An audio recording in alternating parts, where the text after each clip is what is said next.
Good afternoon everyone. अपन आज पढ़ेंगे कैस्कोड amplifier. तो ये जो है ये भी एक डायरेक्ट कपल्ड एम्पलीफायर का एग्जांपल है, कैस्कोड एम्पलीफायर। और इसमें जैसे अपन ने सिंपल उसमें पढ़ा था कि डायरेक्ट मतलब अपन का दे रहे कनेक्शन, एक का इनपुट को दूसरे के आउटपुट में दे रहे थे, ठीक है। तो यहाँ पर देखेंगे किस प्रकार अपन दे रहे हैं और कहाँ से कनेक्शन हो रहा है। तो अलग अलग कॉन्फ़िगरेशंस है कैस्कोड एम्पलीफायर के। डायरेक्ट कपल्ड का मतलब ये है कि यहाँ पर आप सीधे कनेक्शन दे रहे हो, कोई बीच में कैपेसिटर नहीं है।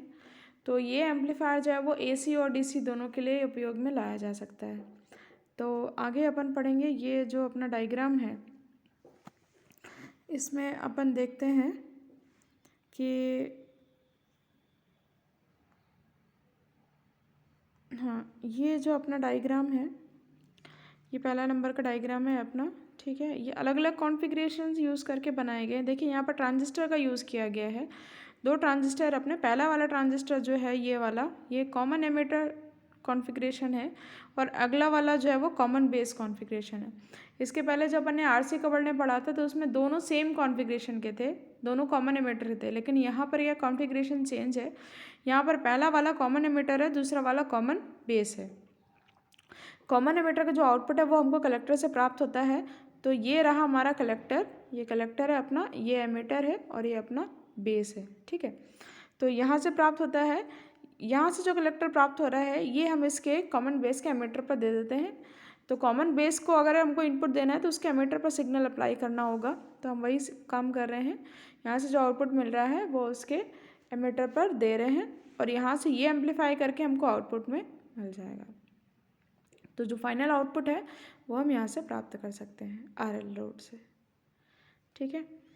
तो यहाँ पर आगे अपन और कैलकुलेशन करेंगे, फिर इसमें देखेंगे कि इसका ओवरऑल गेन कितना होता है, ओवरऑल जो करंट गेन है वो कितना आ रहा है, ट्रांसकंडक्टेंस कितना आ रहा है। नेक्स्ट अपना जो है, नेक्स्ट है अपना यहाँ पर अपन ने FET का यूज़ किया हो गया है, ठीक है। तो कॉमन सोर्स FET है। इसमें जैसे जिस प्रकार अपना कॉमन एमिटर होता है वैसे ही सेम कॉमन सोर्स है। यहाँ पर सोर्स को ग्राउंड किया गया है तो FET है। यहाँ पर ये इसका लोड रेजिस्टेंस है। यहाँ ड्रेन से आउटपुट लिया गया है और सोर्स पर दिया गया ये कॉमन गेट है। तो मतलब लगभग सेम है दोनों चीज़ें, बस यहाँ पर ट्रांजिस्टर यूज़ कर रहे हैं अपन और यहाँ पर हम ये FET का इस्तेमाल कर रहे हैं। FET फील्ड इफेक्ट ट्रांजिस्टर, इसके 3 टर्मिनल्स होते हैं, सोर्स, ड्रेन और गेट, ठीक है। जो सोर्स है वो एमिटर के जैसा होता है, ड्रेन जो है वो कलेक्टर के जैसा होता है और गेट जो है वो बेस के जैसा होता है। तो और अगर अपन कॉम्बिनेशन यूज़ करें, मतलब ये तो सिंपल सिंपल हो गया, ट्रांजिस्टर यूज़ कर लिया, इसमें अपन ने FET का यूज़ कर लिया। अगर अपन दोनों का यूज़ करना चाहें, मतलब एक ट्रांजिस्टर भी और एक FET भी, तो उस केस में हम देखेंगे कि यहाँ पर फर्स्ट स्टेज जो है हमारी वो कॉमन एमिटर एक ट्रांजिस्टर का यूज़ किया गया है, और यहाँ पर जो सेकंड स्टेज है वो है कॉमन गेट, यहाँ पर FET का यूज़ किया गया है। तो यहाँ पर अपन देखेंगे कि ये यहाँ से सिग्नल अप्लाई किया गया है, यहाँ से कॉमन एमिटर के कलेक्टर से आउटपुट लिया गया है और फिर इसके सोर्स टर्मिनल पर दिया गया है। ये इसका सोर्स है, ये इसका ड्रेन है, ये इसका गेट है, ठीक है। कॉमन गेट में इस्तेमाल किया गया मोड में इसको। तो यहाँ पर ये कॉम्बिनेशन अपन यूज़ कर रहे हैं, एक एमिटर है और इसके साथ में एक हमारा गेट भी है, सॉरी FET है। और फाइनल जो आउटपुट है ये यहाँ पर ये जो रेजिस्टेंस लगा हुआ है इसके आगे, यहाँ से अपन फाइनल आउटपुट ले सकते हैं। इसके आगे देखेंगे अपन कि अभी तो ये हुआ कॉन्फ़िगरेशन का कनेक्शन, हम लोगों ने कनेक्शन कैसे किए हुए हैं, ठीक है। इसके आगे अगर अपने को देखना है तो अपन देखते हैं,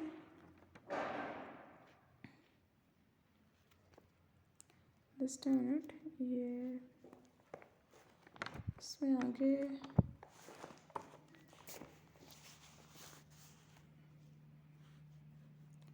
ये स्क्रीन, हाँ जी, हाँ। तो अभी अपन देख पा रहे हैं यहाँ पर एक इसका उल्टा किया गया है। पहले यहाँ पर जो FET का इस्तेमाल किया गया है, यहाँ पर पहले FET का इस्तेमाल किया गया है, देन आपने एक ट्रांजिस्टर का यूज़ किया गया है। तो एफईटी जो है वो अपना कॉमन सोर्स मोड में यूज़ किया गया है और जो हमारा ट्रांजिस्टर है वो कॉमन बेस मोड में यूज़ किया गया है। ठीक है, तो हम चाहें तो हम ऐसा भी इस्तेमाल कर सकते हैं। अलग अलग तरीके हैं यूज़ करने के, आप जैसा चाहें आप वैसा उसको इस्तेमाल कर सकते हैं। अगर आपको ट्रांजिस्टर का यूज़ करके बनाना है तो आप ट्रांजिस्टर का यूज़ करके बना सकते हैं। अगर आपको एफईटी का यूज़ करके बनाना है आप एफईटी का यूज़ करके बना सकते हैं, या फिर आपको एक कॉम्बिनेशन यूज़ करना है एफईटी और ट्रांजिस्टर का तो अपन उसका भी इस्तेमाल कर सकते हैं। अच्छा, ऐसा करने से फ़ायदा क्या होगा अपन देखेंगे अभी कि मतलब अपन ऐसा क्यों कर रहे हैं। ये तो अभी अपन ने अभी तक देखा तो यहाँ पर 2 स्टेजेस थी। अभी अगर आप 3 स्टेजेस की भी बात करें तो वो भी अपन यूज़ कर सकते हैं।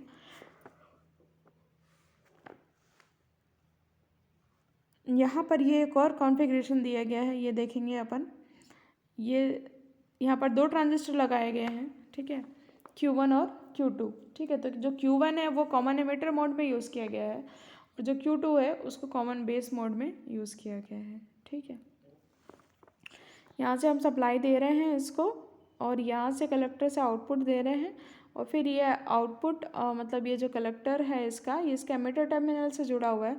तो हमेशा हमको पता है कि कॉमन बेस में हम एमिटर में सिग्नल देते हैं, तो यहाँ से एमिटर से ये आउटपुट लेगा, मतलब इनपुट लेगा, सॉरी, और इनपुट इसको जाएगा अपने को कॉमन बेस को और यहाँ से सिग्नल जो है वो एम्पलीफाई होकर के हमको यहाँ पर फाइनल आउटपुट मिल जाएगा। एक बार और देख लेंगे कैसा हुआ है यहाँ पर।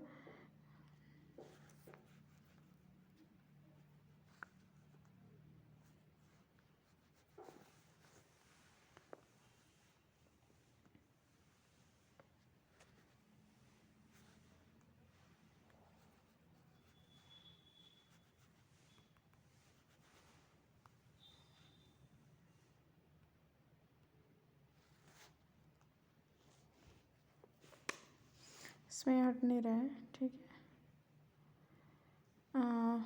तो अपन इसमें आगे देखते हैं कि इसका फ़ायदा क्या हो रहा है। मतलब हम ये जो ऐसा अलग अलग मोड्स इस्तेमाल कर रहे हैं, कभी कॉमन एमिटर यूज़ कर रहे हैं, कभी कॉमन बेस यूज़ कर रहे हैं, तो इसका फ़ायदा क्या है। इसका फ़ायदा ये है कि ट्रांस कंडक्टेंस जो है, ओवरऑल ट्रांस कंडक्टेंस जो है, अगर वो हमको इंक्रीज़ करना है तो हम इस प्रकार का कनेक्शन करते हैं।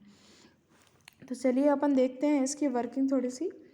अभी तो अपन ने कनेक्शन पढ़ लिया, वर्किंग देखते हैं। ये हमारा कॉमन एमिटर मोड में ट्रांजिस्टर, पहला ट्रांजिस्टर यूज़ किया गया है, दूसरा ट्रांजिस्टर कॉमन बेस मोड में यूज़ किया गया है। यहाँ VS सिग्नल अप्लाई किया गया है और यहाँ से I01 जो है ये मेरी कलेक्टर करंट है, किसकी, कॉमन एमिटर मोड वाले ट्रांजिस्टर की। ये जो कलेक्टर करंट है यही एमिटर करंट बन के कहाँ पर जा रही है, कॉमन बेस वाले ट्रांजिस्टर पर जा रही है। कॉमन बेस कॉमन एमिटर क्यों बोल रहे हैं, आपको ध्यान होना चाहिए कि चूँकि यहाँ पर एमिटर को ग्राउंड किया गया है इसलिए इसका नाम पड़ा है कॉमन एमिटर। चूँकि यहाँ पर बेस को ग्राउंड किया गया है इसलिए इसका नाम पड़ा है कॉमन बेस। तो यहाँ से हम बेस से हम के थ्रू हम यहाँ पर कॉमन एमिटर को सप्लाई दे रहे हैं, सिग्नल को वो एम्पलीफाई करके हमको आउटपुट दे रहा है। आउटपुट यहाँ पर ये करंट के फॉर्म में करंट I01 आ रही है, अपने कलेक्टर करंट है। ये कलेक्टर करंट सीधे जा रही है कॉमन बेस के एमिटर पर, जहाँ पर ये IE2 नाम से हो रही है। यहाँ पर ये सिग्नल उसको एम्पलीफाई करेगा एंड देन आपको फाइनल आउटपुट मिलेगा यहाँ पर लोड के माध्यम से RL।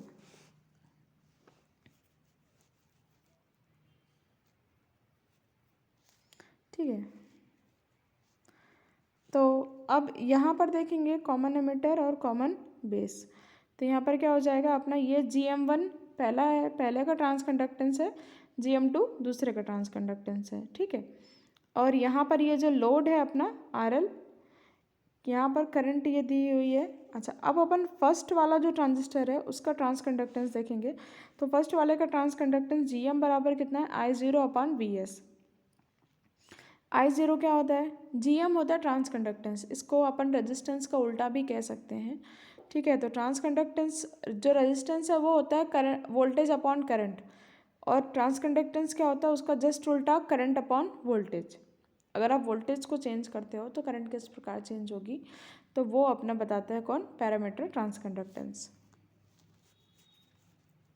देन अपन पहला फर्स्ट आते हैं अपन GM1 बराबर हो जाएगा I01/VS। ठीक है, तो यहाँ पर क्या हो जाएगा अपना, I0 बराबर IE2 बराबर अल्फ़ा इंटू IE2। ठीक है। तो यहाँ पर ये हो जाएगा I0 बराबर alpha times I01, I0 upon I01 बराबर अल्फ़ा। अब ये कैसे आया अपन देखते हैं। देखिए अपन पहला वाला ट्रांस कंडक्टेंस की बात करें तो GM1 जो है यहाँ पर हम इसका कलेक्टर करंट और अपन इनपुट वोल्टेज है ना, तो करंट अपन वोल्टेज होता है, तो करंट कौन सी आएगी, कलेक्टर करंट आएगी I01 और वोल्टेज इनपुट वोल्टेज VS। अब चूंकि जो है हमारा कलेक्टर करंट वो किसके बराबर है, एमिटर करंट के बराबर, तो जनरली क्या होता है जो कलेक्टर करंट है वो अल्फ़ा टाइम्स एमिटर करंट होता है, तो अल्फ़ा टाइम्स IE1 होना चाहिए यहाँ पर, ठीक है। तो I0 बराबर अल्फ़ा टाइम्स I01, ठीक है। ये जो फाइनल हमारा I0 आ रहा है इसकी बात कर रहे हैं, तो ये जो I0 है ये अल्फ़ा टाइम्स IE2 हो गया, सही है, कोई दिक्कत नहीं, क्योंकि यहाँ पर ये कॉमन बेस है, कॉमन बेस का करंट गेन कितना होता है अल्फ़ा, इसलिए यहाँ पर अल्फ़ा का गुणा किया गया है। तो I0 बराबर हो जाएगा अपना अल्फ़ा टाइम्स IE2। देन यहाँ पर अब अपन अगर देखेंगे तो I0 बराबर क्या हो जाएगा, अल्फ़ा टाइम्स I01 भी लिख सकते हैं क्योंकि IE2 और I01 दोनों सेम है, तो इसलिए हमने I01 लिख दिया। यहाँ पर ओवरऑल जो रेशो है फाइनल आउटपुट करंट का अपॉन इनपुट करंट का, तो I0 अपॉन I01 बराबर क्या हो जाएगा अल्फ़ा, इसको बोलते हैं करंट गेन, ठीक है। तो ओवरऑल जो फाइनल करंट गेन है वो किसके करंट गेन पर डिपेंड करता है, कॉमन बेस के। देन ओवरऑल ट्रांस कंडक्टेंस अगर अपन देख लें तो ओवरऑल ट्रांस कंडक्टेंस क्या होना चाहिए, यहाँ पर देखिए ओवरऑल ट्रांस कंडक्टेंस जो है वो GM बराबर होता है I0 अपॉन VS, मतलब final output current upon input voltage, ठीक है। तो GM बराबर I0 अपॉन VS बराबर I01 upon VS into I0 upon I01। अच्छा अब कैसा हो सकता है, यहाँ पर ये देखते हैं अपन। अब I0 अपॉन VS ये तो फाइनल करंट है और ये फाइनल इनपुट जो अपन दे रहे थे, यहाँ पर क्या किया, ऊपर नीचे I01 का गुणा किया गया। ये क्यों किया गया ये आगे बताएंगे अपन। तो ऊपर नीचे अपन I01 का गुणा कर देंगे तो यहाँ पर एक टर्म बन जाएगा I01 अपॉन VS। अगर आप इसको ध्यान दें तो यहाँ पर ये I01 अपॉन VS जो है ये क्या बन जाएगा अपना GM1, यानी पहले का ट्रांस कंडक्टेंस, और दूसरा I0 अपॉन I01 ये हो जाएगा मेरा अल्फ़ा, ठीक है।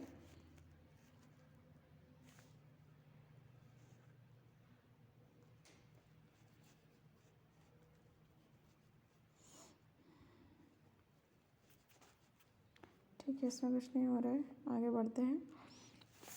तो यहाँ पर देख रहे हैं अपन के जो फाइनल ट्रांस कंडक्टेंस है GM बराबर है, दिया हुआ है अपने को GM बराबर अल्फ़ा टाइम्स GM1, मतलब जो हमारा फाइनल ट्रांस कंडक्टेंस है वो किस पर डिपेंड करता है, अल्फ़ा की वैल्यू जो है वो जनरली 1 से कम होती है, या फिर अपन बोल सकते हैं कि लगभग 1 के बराबर होती है। तो अगर इस केस में GM बराबर GM1 ले सकते हैं, मतलब जो फाइनल ट्रांस कंडक्टेंस है ओवरऑल एम्पलीफायर का वो किस पर डिपेंड करता है, पहले वाला जो अपना ट्रांजिस्टर है उसके ट्रांस कंडक्टेंस पर। तो यहाँ पर अल्फ़ा की जगह बीटा अपन बीटा प्लस 1 भी ले सकते हैं, तो यहाँ पर ये GM बराबर लगभग GM1 आ गया, ठीक है। अच्छा अब कैस्केड एम्पलीफायर के बारे में थोड़ा सा परिभाषा लिख सकते हैं अपन। कैस्केड एम्पलीफायर क्या, it is specially design multi stage amplifier where CE followed by CB। ये एक स्पेशल तरीके से बनाया गया मल्टी स्टेज एम्पलीफायर है जहाँ पर कॉमन एमिटर के बाद में कॉमन बेस कॉन्फ़िगरेशन का इस्तेमाल किया जाता है। यहाँ पर डायरेक्ट कपलिंग यूज़ करते हैं, type of coupling provided is direct coupled. कौन सा कपलिंग यूज़ करते हैं अपन, डायरेक्ट कपल्ड यूज़ करते हैं। ये किस किस के लिए उपयोगी है, तो suitable to amplify AC and DC signal, AC तथा DC दोनों सिग्नल के लिए ये हम इसका इस्तेमाल कर सकते हैं। But major application is as a high frequency amplifier, पर इसका अधिकतर इस्तेमाल हाई फ्रिक्वेंसी एम्पलीफायर के रूप में इस्तेमाल किया जाता है। Input resistance is equal to input resistance of common emitter. जो इनपुट रेजिस्टेंस है ओवरऑल एम्पलीफायर का वो कॉमन एमिटर के इनपुट रेजिस्टेंस पर डिपेंड करता है, क्योंकि इनिशियल स्टेज हमारी वही है। And the output resistance is decided by output resistance of common base. तो जो आउटपुट रेजिस्टेंस है वो कॉमन बेस का आउटपुट रेजिस्टेंस पर निर्भर करता है। तो यहाँ पर हमारा ये टॉपिक ख़त्म होता है कॉमन कैस्केड एम्पलीफायर। यहाँ पर अपन ने देखा कि यहाँ पर एक बार और वापस रिविजन कर लेते हैं। यहाँ पर अपन ने फटाफट यहाँ पर देखा कैस्कोड एम्पलीफायर एक डायरेक्ट कपल्ड एम्पलीफायर है। यहाँ पर कॉमन एमिटर के बाद में कॉमन बेस का यूज़ किया गया है। पहले ट्रांजिस्टर का यूज़ किया था अपन ने, देन उसके बाद अपन ने एफईटी का यूज़ किया है। फिर अपन ने यहाँ पर कुछ कॉम्बिनेशन देखे हैं ट्रांजिस्टर और एफईटी के। देन अपने पास में अपन यहाँ पर एनालिसिस किया है। यहाँ पर थोड़ा सा कॉमन एमिटर और कॉमन बेस लगाया गया है, तो इसका ट्रांस कंडक्टेंस निकाला गया है। ओवरऑल GEM बराबर I0/VS होता है। फिर अपन ने इनिशियली बस इसका ट्रांस कंडक्टेंस देखा है, तो यहाँ पर इसका ट्रांस कंडक्टेंस जो है GM1 बराबर I0/VS हो जाएगा। जो फर्स्ट अपना स्टेज है कॉमन एमिटर उसका है ये। देन यहाँ पर देखेंगे कि जो I0 फाइनल करंट है हमारी, वो किस पर डिपेंड कर रही है, IE2 पर, है ना, क्योंकि कॉमन बेस का जो IC2 है एक्चुअली, I0 बराबर IC2, तो IC2 बराबर क्या हो जाएगा, अल्फ़ा इंटू IE2। अल्फ़ा जो है वो कॉमन बेस का करंट गेन होता है, ठीक है। देन तो IE2 जो है वो एक्चुअली में क्या है, I01 है, तो इसकी जगह हम I01 लिख सकते हैं। तो I0 बराबर अल्फ़ा टाइम्स I01, तो I0/I01 बराबर अल्फ़ा। देन GM बराबर क्या होता है, I0/VS। अच्छा, अब यहाँ पर क्या किया गया है, यहाँ पर एक थोड़ा सा ट्रिक यूज़ किया गया है। तो I01 और I01 ऊपर नीचे गुणा कर दिया गया है। क्यों किया गया है आगे बताएंगे। यहाँ पर I01/VS जो है ये हमारा ट्रांस कंडक्टेंस GM1 फर्स्ट जो स्टेज है उसका ट्रांस कंडक्टेंस है, और जो दूसरा है I0/I01 ये अल्फ़ा। तो यहाँ पर GM बराबर हो जाएगा अल्फ़ा टाइम्स GM1। तो यहाँ पर लगभग अपन देखते हैं कि जो ओवरऑल ट्रांस कंडक्टेंस है वो किस पर डिपेंड करता है, इनिशियल जो हमारा स्टेज होता है उसका जो ट्रांस कंडक्टेंस है, यानी कि कॉमन एमिटर का जो ट्रांस कंडक्टेंस है उस पर डिपेंड करता है। इसकी परिभाषा लिखवाइए, बता दिया है आपको, ठीक है। ठीक है, चलिए, थैंक यू।